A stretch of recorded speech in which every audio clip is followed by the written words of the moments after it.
Hello, this is ST Patrick with Matchup College Football, and today I really just wanted to talk to you about power play. So this won't probably be a very long video, but power plays are, yes, I know it's a hockey term, but we use it in Matchup College Football to describe those sort of explosions of offense, defense, or special teams, and it can be all three.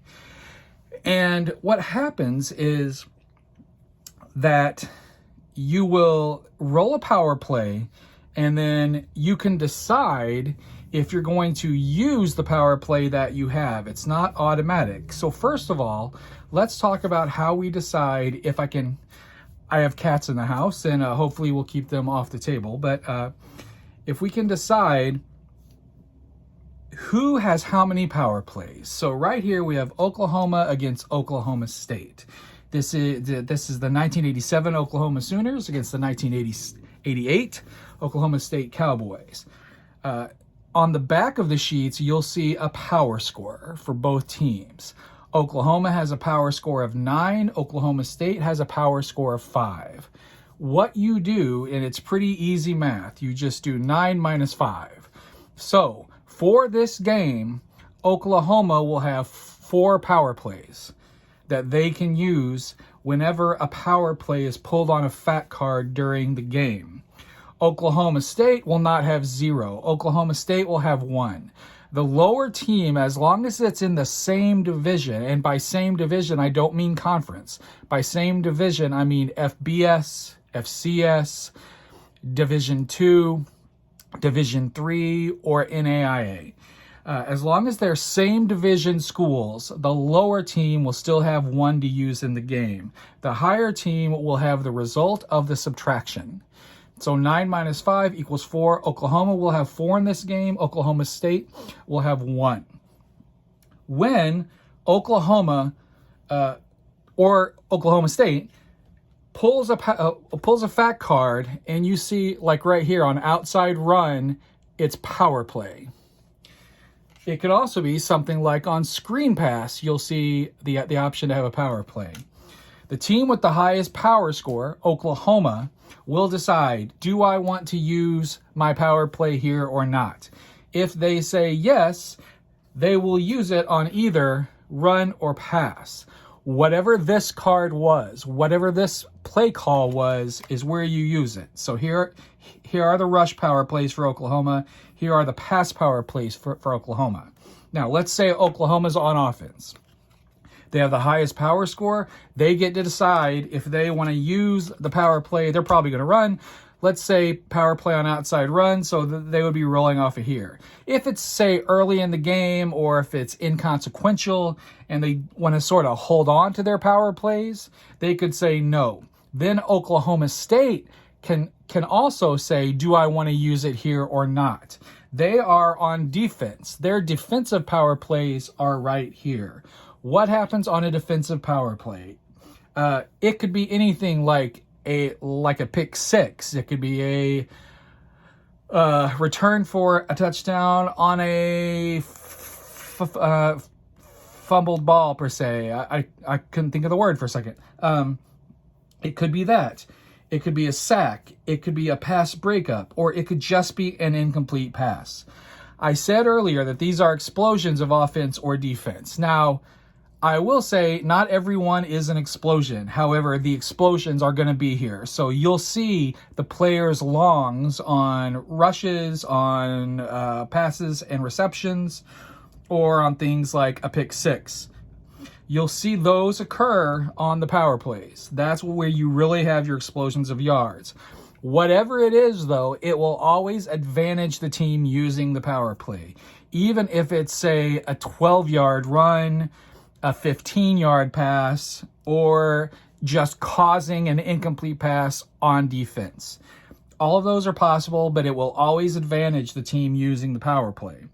Again, part of the strategy of the game is to really decide when these are pulled, when are you going to use your power plays? And that's important, because sometimes whenever you use them, can be vital in the game. You may not want to use them all in the first quarter, But if you save them all until, say, the last quarter of the game, or even the last half, you may end the game with some power plays in store, and you probably don't want to do that either. So that's where all of this happens. Now, these are written individually for the team. So, for example, in the power plays for 2024 Ohio State, the 100 roll is that linebacker Jack Sawyer performs a strip sack, picks up the ball, and runs it back in for a touchdown, which, if anyone saw the national championship game, that is a play that actually happened. So being able to write these for the team allows us to sort of specialize them. So I did actually have a person roll that 100 a few weeks ago, and it was exciting. They were really excited about it, and they contacted me and said, "You won't believe what I just rolled with Ohio State." So that's a really cool thing. You can use them on special teams offense or special teams defense as well, to make it harder to kick an extra point, make it harder to kick a field goal, make it harder to do a long return, or for your own team, make it easier to kick an extra point, make it easier to kick a field goal. So it is really a strategy in the game. Now, one of the things that I really like about using power plays is that it is not the only mechanic, it is part of the set of mechanics that also comes into play when you have large schools against small schools. Let's take out Oklahoma State. Let's put in the 2002 Eastern Illinois Panthers with Tony Romo. You will see it's 9-5. However, it's not. Eastern Illinois is an FCS school. Oklahoma is an FBS school. There is a box here which you may not be able to see. I'll point it out right there. It says Power V FBS and Power V Division 2. So Eastern Illinois is a Power 5 against all schools in the FCS. They are only a Power 1 against all schools in the FBS, but they're a Power 8 against a lower division, and the next division down from FCS is Division 2. So they're an 8 against Division 2 schools. So that's how we keep, for example, a very good FCS school in check against even a mediocre, and Oklahoma this year is by far not a mediocre team, but even against a mediocre team in the FBS, they will still have the power score advantage, and thus will still have more power plays they can use in the game. So in this game, now, let's say this game is opening the year for Oklahoma. Power V FBS is a 1, but their power is still a 9. So Oklahoma is going to get 8 power plays, 9 minus 1. Now, because they are an FCS school playing an FBS school, Eastern Illinois gets 0 power plays for the game. Anytime it's a small division school playing a larger division school, you get 0 power plays for the game. So you can see having an advantage. I'm sorry. I was actually wrong. The bigger schools, the FBS schools, also have a box here that says Power V FCS, which is a 12. So it actually goes up 3 when playing a smaller division, when playing the FCS. So it's really 12 against 1. So you do the subtraction, 12 minus 1. So you can see a huge advantage in this game, even if this were a poorer team. Let's say Oklahoma is now Oklahoma State, and they're usually a 5, but they're an 8 against FCS schools. Now it's 8 minus 1. So you can see, even though they're kind of a middle of the pack FBS school, even though they have Barry Sanders, they still have a decided advantage against an FCS school right here. This is a pretty big deal in our mechanic. Now, let's say these two teams were both FBS schools and they were tied. So who breaks all ties? Who gets to decide who uses the power play? By the way, if they're tied, each team will get 1 power play to use for the game. Now, If you choose to give each team 2 power plays to use in the game, I have no problem with that. Just, it makes it a little more exciting. But really, in the rules, it says that if you do have the same power score and you're in the same division, you each get 1 power play. That's fine. When you use them, so who gets to decide if they're going to use it first? If the power scores are tied, it is going to be the home team.